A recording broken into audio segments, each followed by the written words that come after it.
Hello, good morning. God bless you. We've been talking about the book of Ruth for a while now.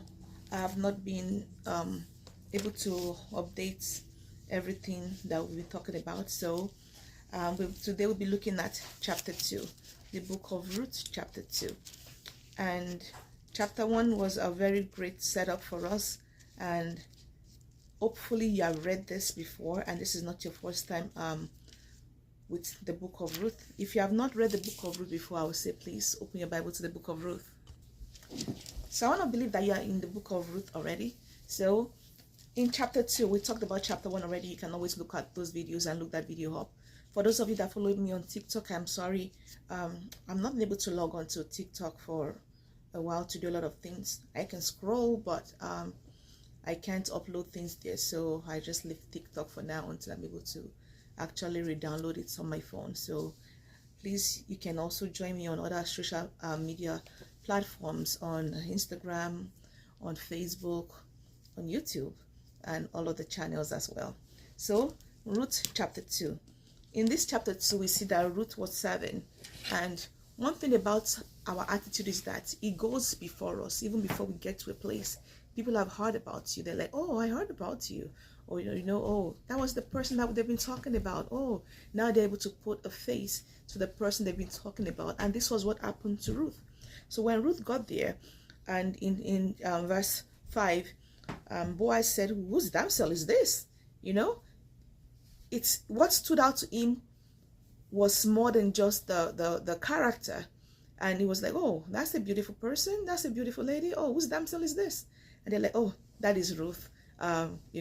She's a widow, the one that came with Naomi, the one that we've been talking about. Yeah, that's she, that's her. Like, oh, and then he was able to see and put everything together. This is chapter 2 of the book of Ruth. And as we look at this, we saw that, they have something going on in there.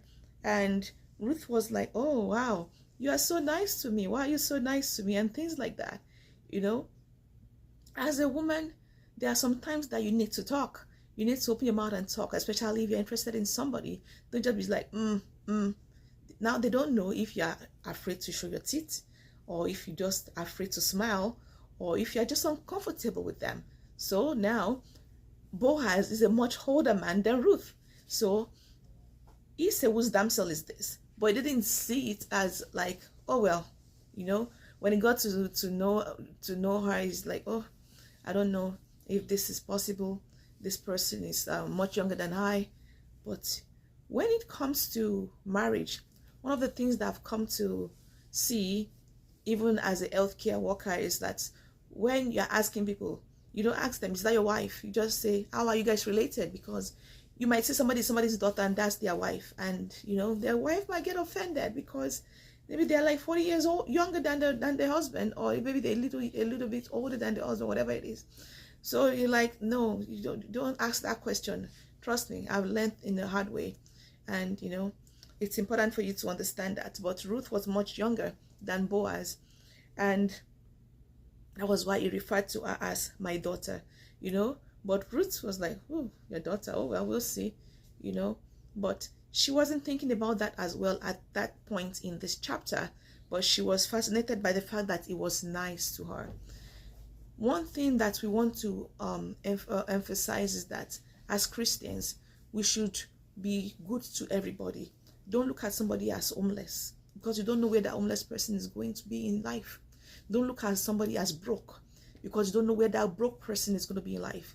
If God is saying that this is the person I have for you as your husband, girl, grab it, because God knows what he has seen in the future. You might not be able to see it yet, but when you say, God, I am open to everything you have for me, God will align everything together.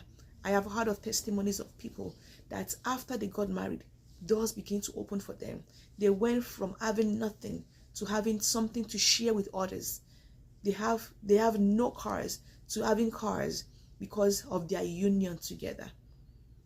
It's important to understand that God is a miracle working God. And when God comes to be the center of a relationship, of a marriage, things turn around. God bless you. See you in chapter 3.